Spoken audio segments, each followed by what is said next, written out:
I want to tell you the most interesting story in the world. Why a person becomes the person he becomes. Why a little boy or a little girl grows up to be the kind of person he or she becomes. Now, the estimates by the experts in this field are that most of us are using somewhere around 5% of our real potential. Some experts say as little as 1%. It means that we're only giving about 5% of ourselves to what we're doing, to our days, our work, our families, everyone we know, our entire environment. But it also means that we're only experiencing 5% of the fun, 5% of the joy, 5% of the rewards we could be knowing, or less. All the experts are agreed that in each of us, there are deep reservoirs of ability, even genius, that we habitually fail to use. Why? We know that most people desire by nature to succeed. But what is success? What is this word that has become so famous in the world? What does it mean? Most people don't know what success is all about. And since they don't know what it's about, they really don't know where to look for it. Success is really nothing more than the progressive realization of a worthy ideal. This means that any person who knows what he's doing and where he's going is a success. Any person with a goal toward which he's working is a successful person. This means that the boy in high school who's working toward a diploma, or the boy in college toward a degree, is just as successful as any human being on earth, because he knows what he's doing, why he's getting up in the morning, and where he's going. But conversely, if a person doesn't know what he's working toward, what it is he wants, doesn't have a goal toward which he's working, then he must, at least by this definition, be called unsuccessful. Why isn't then, with this simple definition, why isn't everyone successful? Should be easy. Yet surveys indicate that 19 out of 20, 95% at least, are not. In fact, a survey one time asked thousands of working men why they got up in the morning and went to work, and 19 out of 20 didn't know. 19 out of 20 working people didn't have the foggiest notion of why they got up in the morning and went to work. Under closer questioning, they said, well, everybody works. Well, that would be a good reason to quit. In fact, here's a little rule of thumb you might want to remember. Whatever the great majority is doing under any given circumstance, if you do exactly the opposite, you'll probably never make another mistake as long as you live. Just something to keep in the back of your mind. The problem with most people is that they're playing the world's most unrewarding game. And the name of the game is follow the follower.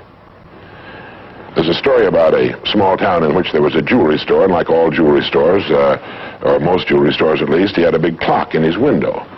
And every morning for years he'd noticed a working man stop, adjust his pocket watch to the same time as the clock in the window. He'd been doing this for many years, and one morning the jeweler was out in front sweeping his sidewalk, and so he asked the man, he said, tell me, why do you adjust your watch to my big clock every morning? I've noticed you're doing that for years. The man said, well, I'm the foreman down at the big plant. He said, I want to make sure my watch is correct because I blow the quitting whistle every night at 5 o'clock. The jeweler looked at him rather strangely for a minute, and he said, well, that's funny. He said, I've been setting that big clock in the window by that quitting whistle all these years. A very logical thing, but they could have been off 6 months. It was a case of a person just going along with what he thought to be correct without checking his references. So I want to suggest that from now on out, at least we do that we check our references and ask ourselves, are the people I'm following going where I want to go? Let me tell you the story of what we might call the average young man in our society. Now, from the time this boy is born, there's only one thing on earth he can do, and that's to begin to think, act, and talk like the people by whom he's surrounded. This is all in the world he can do. But right off the bat, the odds are 95 to 5 that he's thinking, acting, and talking like the wrong group. They're wonderful people.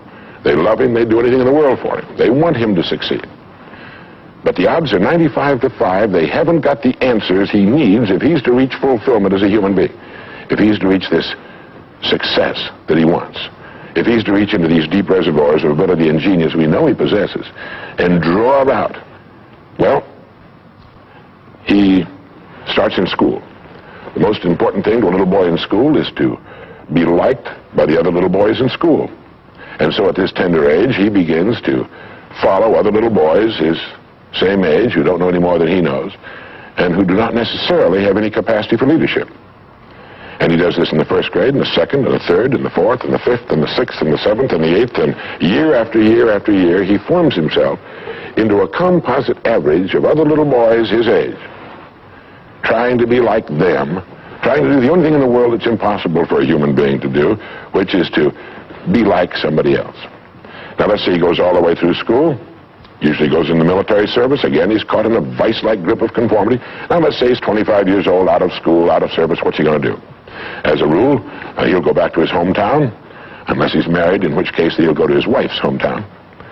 But let's say he goes back to his own hometown. He's single. He doesn't know quite what to do. He's standing on a corner one morning, and a friend that he knew in school comes up and says, "Hi there, Charlie, what are you doing?" He says, "Nothing." He said, "Why don't you come down and work where I work? It's a pretty good place. The pay's regular. We got all kinds of fringe benefits and so on." And so he does. The odds are about, again, 95 to 5 that his first job is taken as a result of random application. On the job, without thinking about it, the most natural thing in the world for him to do is to look around, see how the other guys are doing their job, and to begin doing his the same way, assuming that what is normal for them is normal for him. No reason for this. He doesn't think about it. He just does it. Now, he has stretching in front of him 50 years or more in the golden age that man has been dreaming of since the days of ancient Greece. What's he going to do with these 50 golden years? We know that he works 40 hours a week, as a rule. 40 hours a week, which leaves him 72 hours a week when he's neither working nor sleeping. 72 free, discretionary hours each week to do it as he pleases. Now, at this point, of course, he's married, he has his little house and his little car, and this is about what he does with his free 72 hours every week. He'll do what the other fellows are doing with their free 72 hours every week, which is virtually nothing at all. On a typical day, he'll quit right on the dot, get in his little car, go to his little house, go in his little kitchen, kiss his little wife, and say, "I'm tired." They've even figured out why he says that. The experts believe that he used to hear his father say that back when men used to get tired working during the day, and he picked it up and he repeats this every night when he gets home. He bolts his little meal and then heads for the living room where he turns on his escape box. Click. Takes 15 or 20 seconds for the screen to light up, a period of time he finds interminable, but he gets through it somehow. Maybe kicks the dog, a thumb through a magazine or something. But then the screen lights up, and he does too a little bit, and there in front of him, he sees people in all kinds of funny old-time costumes, all killing each other at a great rate. One expert has agreed that the average family can see more death and bloodshed and carnage on his television set in a week than Crassus saw when he crucified 6,000 prisoners on the southern road to Rome. But you know how those experts are. He could certainly be off one or two. But he sits there for about 5.5 or 6 hours. 25% of all free time now is spent in front of the tube, according to the latest statistics. Now, there's nothing wrong with this particularly, except that he's watching other people who are earning excellent incomes in the pursuit of their careers, while he doesn't make a nickel, and gets the only two things you can get from watching TV on that kind of a schedule. He gets red eyes and a hollow head. Now, this is not meant to be an indictment of television. I've got a couple of television sets at home, too. I have a couple of cars at home, too, but I don't go home at night and drive around the block for 6 hours. But he sits there for 6.5 hours until finally his wife, who's a little more practical than he is, taps him on the shoulder and she says, "Charlie, I think it's about time you went to bed. You've got to get up in the morning and go to work." And he's okay, and he shuts it off. He knows how to do that. He just shuts it off and goes to bed. Next morning he gets up and he does this all over again. He does this every day for 40 years. At the end of 40 years, he's retired, which always kind of catches him by surprise. No one's ever figured that one out either. And then he dies at 85 or 90, the way medical science is moving us along, out of sheer boredom. Well, what's the problem? Is there a tragedy here? Not really, if that's the way Charlie wants to spend his life, our mythical, hypothetical young man. If he wants to spend his life that way, that's his business.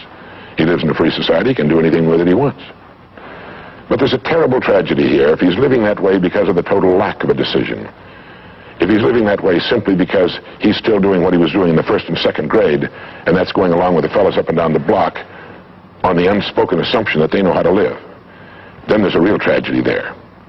Because they've never known how to live. Not in all the recorded history of mankind. He never finds out who he is. He never reaches into the deep depths of his abilities, his talents. He never learns that he can have just about anything he wants in the world, that he can call his own shots, tell his own fortune. And it's kind of a pity. Well, what's needed? Well, what's needed, I think, is a checklist. The first thing that he ought to have on his checklist, in my opinion, is the word a goal. A man without a goal is like a ship without a rudder. He doesn't know where he's going. He then belongs to that 95% that are just living day by day, month after month, like a starfish or an amoeba. He needs to know where he's going. Back in the early days of navigation, sailors used to see a strange sight in the Antarctic. They'd see a giant iceberg towering high out of the sea, and it would be moving against the wind. The wind would be blowing this way. The great iceberg would be moving right into the teeth of the wind.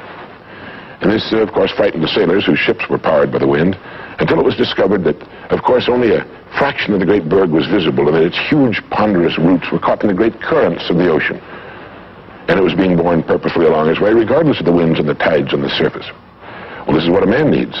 He needs his roots deep in a great main stream of his own choosing, and then he'll move along his way, regardless of the winds on the surface of his life or short-term expediency, and he'll get to where he's going. The second word on our checklist might be the word attitude. It's been called the most important word in any language in the world, because it's our attitude toward our world, toward all the people in it, that will determine the world's attitude and all the people's attitude toward us. It's a simple thing. Most of us know it, but we tend to forget it. People will react to us according to our attitude. And our attitude is the greatest gift we can be given. You know, the little creatures of the world were given a wonderful gift by Mother Nature called protective coloring, in which they can blend into their background without being seen. But man was not given this great gift, because man was given an incalculably greater one. Only man has the godlike power to make his surroundings change to fit him, because his environment will change as he changes. A man's environment is a merciless mirror of him as a human being. And if he thinks his environment could stand a little improvement, all he has to do is improve, and his environment will improve to reflect the changing man. Third would be the word think. To think. The highest function of which a human being is capable. It was put pretty well by the great Pulitzer Prize-winning playwright Archibald MacLeish in his great play, The Secret of Freedom, in which he has one of his characters say, "The only thing about a man that is a man is his mind. Everything else you can find in a pig or a horse." It's true. And so if we're going to develop something, this is a good place to start. To think deliberately and with a purpose. To spend a little time each day before a blank sheet of paper with our goal perhaps written at the top, and come up with some fresh, new, and exciting ideas. The next point on our checklist you might call the law of laws. That's what Emerson called it, this great old law of cause and effect. That our rewards in life will always be in exact proportion to our contribution, to our service. We all know this, really. We tell our children in Sunday school that as ye sow, so shall ye reap, but we forget that that's true. If a man is unhappy with his rewards, all in the world he's got to do is find ways of increasing his contribution, his service. It's like the story of the preacher who was driving down a country road, and all of a sudden he came to the most magnificent farm he'd ever seen in his life. It was beautiful. And so he saw the farmer approaching the road on his tractor, and so he hailed him, and he said, "My good man," he said, "God has certainly blessed you with a magnificent farm." And the farmer thought for a moment, and he said, "Yes, you're right, he certainly has. But you should have seen this place when he had it all to himself." And the preacher had his sermon for the next Sunday. He realized that all the farmers up and down that road had been given the same land, but one man had made something great out of it. Well, all of us are given the same land. We're given a human life, and each of us can make something great out of it too if we want to. The next point might be simply the word truth. Since everything we do has an equal and opposite reaction, unless what we're doing is based on truth, we're building on sand, and it can't stand. The next point would be R&D, research and development. None of us would want to work for a company or invest our money in a company that didn't have a very viable research and development department. That is, pumping a good percentage of its profits back into research and development because its future depends on it. But so does a man's. And you might ask yourself, how much of your own take-home pay have you spent during the past year for materials calculated to make you smarter this year than you were a year before? Calculated to make you a little better, a little bigger as a human being, to perhaps love a little more and hate a little less and do a little better job than you did a year ago. How much money are you pumping back into yourself and your future? It's worth thinking about. And finally, the strangest secret. At the beginning, I said, What makes a child grow up into the human being he becomes? Well, this is the reason for that. Of course, he's the confluence of a genetic pool that goes back for thousands and thousands of years. His environment has an influence on him, of course. But what makes him become the person he becomes is that he becomes what he thinks about most of the time. It's as simple as that. We become what we think about most of the time. And that's the strangest secret. This is why thinking is so vital. This is why a goal is so important. Because we will become that. This is why people who set goals achieve them. The trouble with men is not in achieving their goals. They do that. It's in establishing them. We must love them. We must help them. We must serve them, because our whole success will depend on our ability to do these things. But never lose our own individuality and our identity by permitting ourselves to become submerged in what has historically proved itself to be little more than a suffocating sea of indirection and purposelessness.